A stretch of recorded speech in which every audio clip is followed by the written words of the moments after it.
Facebook. Tá vendo? Olha que bacana. Bom, a fibrose cística, como nós já falamos várias vezes aqui, é uma doença genética, ela é gravíssima e, infelizmente, os sintomas só vão aumentando no paciente, né? Ela precisa ser diagnosticada o quanto antes, logo nos primeiros dias de vida do bebê. O primeiro teste é o teste do pezinho, que nem sempre dá positivo, tem que ficar alerta e atento aos outros sintomas, como diarreia ou obstrução intestinal, o suor muito salgado, vômitos também no bebê, né, por causa da má digestão. Se o pâncreas não funciona, causa essa má digestão, e o bebê às vezes pode já nascer com um pouco de refluxo. A tosse, inclusive a Alice hoje está com tosse, e a perda de peso muito frequente, muito rápida.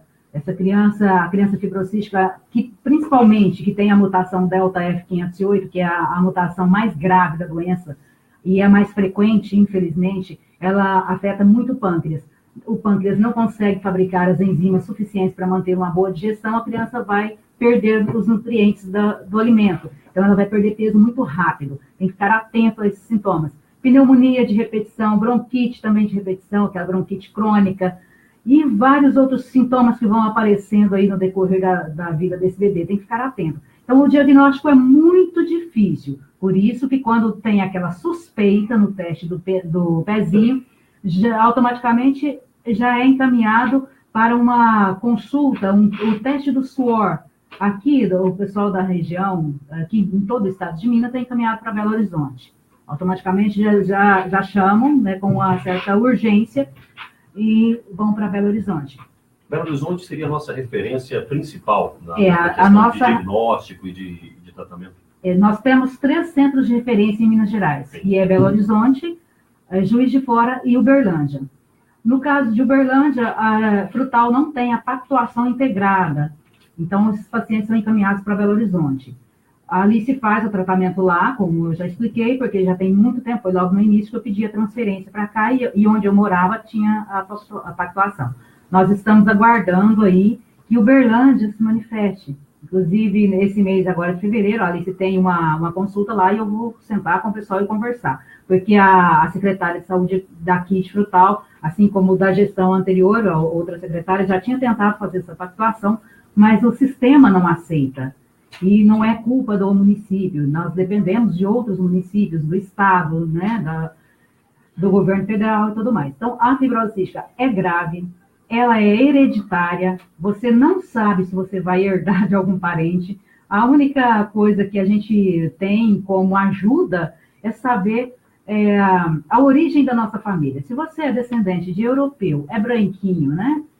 Tem que prestar atenção no pai também. Não adianta só a mãe prestar atenção nesses detalhes. O pai também tem que ter o gene da doença. Os dois precisam ser portadores para que haja essa possibilidade, infelizmente, da criança nascer portador de fibrose cística. Nós temos 2.000 mutações, como a Flávia tinha comentado. Aliás, essas são as catalogadas, né, Lívia? As já descobertas e que os pacientes já estão em tratamento, alguns, né, porque no Brasil são aproximadamente 4.000 pacientes em tratamento, devido ao número de mortes que nós tivemos em 2017, que foi um número muito alto, diante de tantos recursos que nós temos, mas alguns não funcionam no Brasil.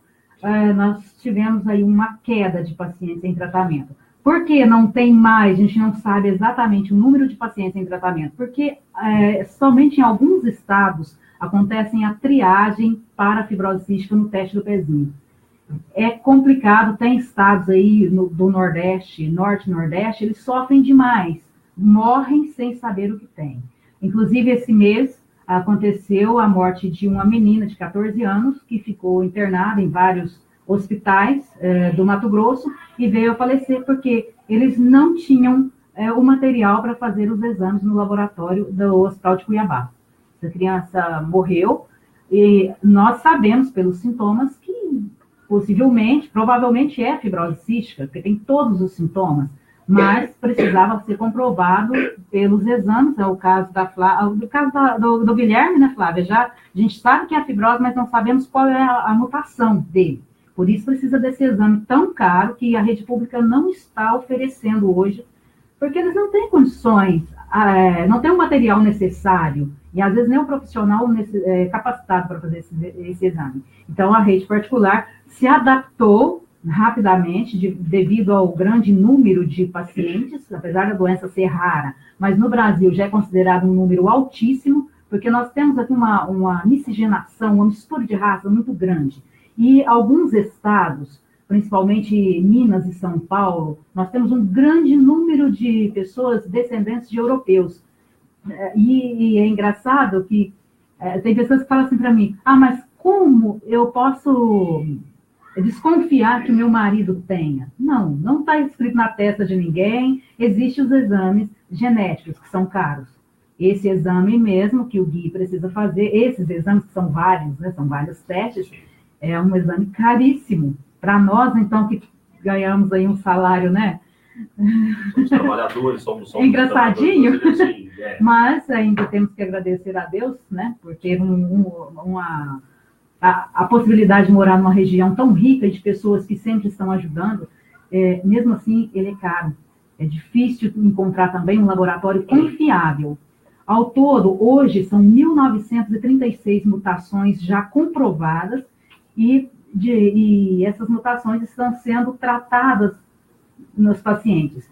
Agora, existe já algumas outras mutações que não foram provadas cientificamente, mas passam de 2.000. Então, é uma doença muito complexa, tem que prestar muita atenção, os sintomas são muito confusos, e às vezes você chega com um bebê com pneumonia frequente em um hospital e o médico não conhece todo o tratamento. Por quê? Ele ouve falar na faculdade, na época que ele está fazendo a faculdade, ele ouve falar da fibrose cística, mas aí não tem tempo para estudar somente aquela doença, porque o médico precisa conhecer de tudo um pouco, assim como o professor, assim como o comunicador também, né? O jornalista, ele precisa estar ciente do que ele vai passar para a população. É uma realidade, né? É uma realidade.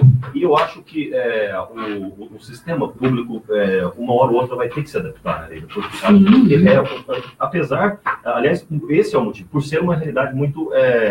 que bate na porta de todos os hospitais, porque, como você disse, tem vários casos por todo o país. Tem vários casos. O câncer, por exemplo, ontem ainda li uma matéria que descobriram um tipo de câncer novo e muito mais agressivo do que o câncer que, infelizmente, levou a óbito a nossa querida Nicole.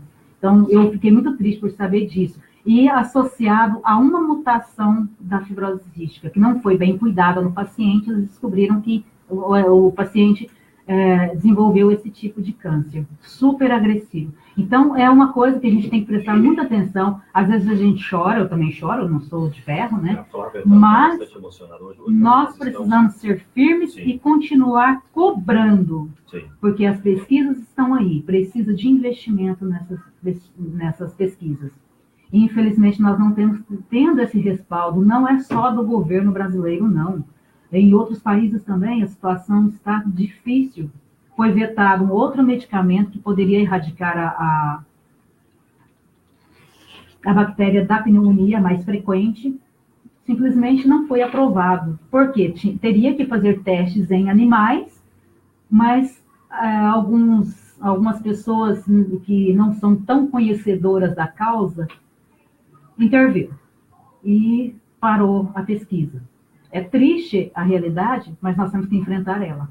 E nós precisamos aí dessa ajuda de vocês, porque o Guilherme precisa desses exames. Não é só esse exame. Ontem a Flávia ainda me passou mais alguns.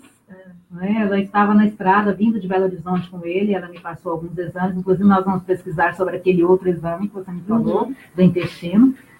Eu sei que no Brasil não faz também, já andei pesquisando. E tudo é muito caro, tudo. A alimentação dessas crianças é caríssima, porque nós precisamos manter eles com uma alimentação super saudável, hipercalórica, hiperproteica. Eles precisam o triplo de proteínas que uma criança normal precisa, para manter o peso, manter a massa muscular, precisa de muito exercício físico. Então, não é só fisioterapia, lá no Viva a Vida. Eu acostumei falar Viva a Vida, sei que mudou o nome, mas continua sendo Viva a Vida. Então, não é só lá, precisa também de exercício físico em casa, nas horas de lazer, Às vezes a gente vai até ali para o lago caminhar um pouquinho, e isso toma também o tempo da mãe, do responsável, do pai, né, que precisa trabalhar. E muitas mães, no caso da Flávia, é quase que impossível ela trabalhar fora. Ela precisa fazer o controle da medicação dele, apesar que ele já está com 14 anos, mas todo paciente com doença crônica que impossibilita ele trabalhar ou se movimentar normalmente como outra pessoa, ele é considerado menor. O deficiente físico, o deficiente fisiológico também é considerado menor.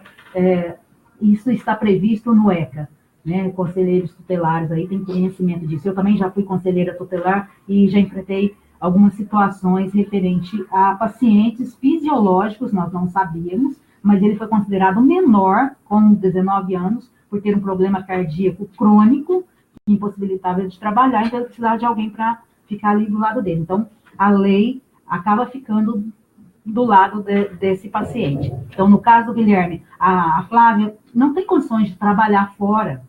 É muito complicado para ela, precisa estar acompanhando ele. E, às vezes, eles estão totalmente saudáveis, aparentemente. Começa a passar mal, a gente tem que correr para o médico mesmo. Quem vai correr com ele se ele estiver sozinho? Né? Então, ele não é uma criança, ele não é um adolescente totalmente independente, como algumas pessoas que não têm conhecimento da causa propagam por aí.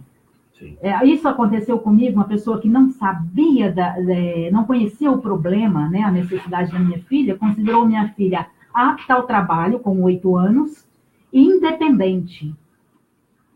É uma pessoa maravilhosa, né, na profissão dela, eu achei incrível, mas Deus cuida. Mas nós estamos aí, dia 28, galinhada em prol do Guilherme, do tratamento do Guilherme, nós vamos fazer esse exame, se Deus quiser. E a Flávia vai passar o endereço aí, que eu esqueci o número da casa. Só sei que é 13 de maio. 329, é isso? 329. Na casa da sogra. Marmitex. Eu queria que a Flávia falasse também o que a gente está precisando, porque para as pessoas fazerem as doações, tanto no WhatsApp, nós estamos com todas as vias interativas da rádio hoje à disposição. Aliás, nós já estávamos desde aquele dia que nós começamos, né, Leila? E sim, eu acho que isso é importante. 3423-5050, pode ligar para 102. Tem também o 3423-5400, caso você não consiga. E tem o nosso WhatsApp, que é o 996745252. Flávia, fala para a gente os principais mantimentos aí para a gente fazer a galinhada que estão faltando, né? A gente está ainda na luta, correndo atrás, né, Leida?